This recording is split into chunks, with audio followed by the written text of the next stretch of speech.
ഒരുപക്ഷെ ആ സിനിമ വലിയൊരു വഴിത്തിരിവായിരുന്നു. കേരളത്തിന്റെ ഒരു സാമൂഹിക രാഷ്ട്രീയ നഗചിത്രം കൂടിയായിരുന്നു. ഇന്ന് അഭിനയിക്കാനോ ഉർവശി എങ്ങനെ അഭിനയിക്കുന്നു? നീട്ടിക്കരയോ? ഇല്ല, അറിഞ്ഞൂടാ. ഇന്ന് എങ്ങനെയാണോ വരുന്നത് ആ സമയത്ത് അത് ഒരുപാട് ക്രൗഡിന്റെ ഇടയ്ക്കാണ് അത്. ആ സീനിന് എങ്ങനെ അഭിനയിക്കണമെന്നൊന്നും നേരത്തെ ഒന്നും പറയത്തില്ലല്ലോ.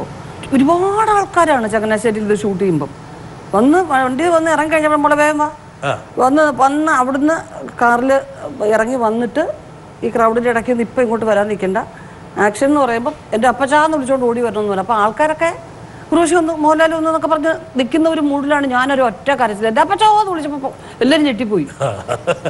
എന്താ സംഗതി ഒന്നും മനസ്സിലാവുന്നില്ല. നമുക്ക് അക്കാര്യത്തിലൊന്നും ഒരു മടിയില്ല.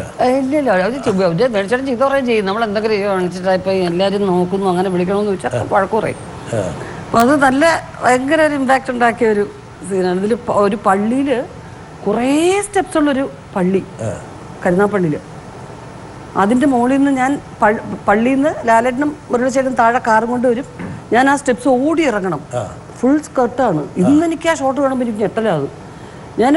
എനിക്ക് തോന്നുന്നൊരു 1 മിനിറ്റോ 1.5 മിനിറ്റ് സ്പീഡിൽ ആ പടത്തിൽ കാണുന്ന സ്പീഡാണ്.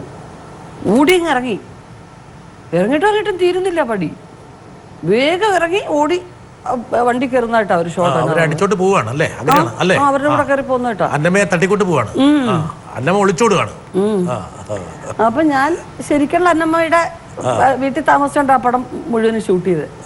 ഞാൻ ചെയ്ത ലൈവ് ക്യാരക്ടർ ഉണ്ട് അവിടെ ഉണ്ട്, ചെറിയച്ഛൻ്റെ അമ്മ.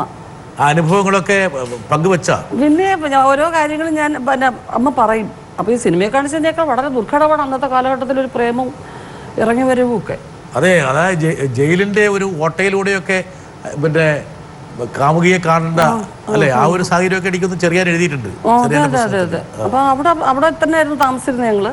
അപ്പൊ അമ്മ പറയും അന്നത്തെ കാര്യങ്ങളൊക്കെ ഇന്നൊക്കെ ഈസി ആയിട്ട് എല്ലാം നടക്കുന്നു. അതെ, ഇന്ന് നിങ്ങൾക്കൊക്കെ എങ്ങനെ വേണമെങ്കിലും പ്രണയിക്കാം. അന്ന് ഞങ്ങളുടെയൊക്കെ പ്രണയം എന്ത് ദുഷ്കരമായിരുന്നു എന്ന് പറഞ്ഞു തന്നു. അമ്മയ്ക്ക് വലിയ സ്നേഹമായിരുന്നു തന്നെ. എന്നെ പൊടിയമ്മ എന്ന് വിളിക്കുന്ന വളരെ അപൂർവം പേരിൽ ഒരാളാണ് അമ്മ. അമ്മക്ക് ചിത്രേ ഉള്ളൂ അമ്മ കാണാൻ.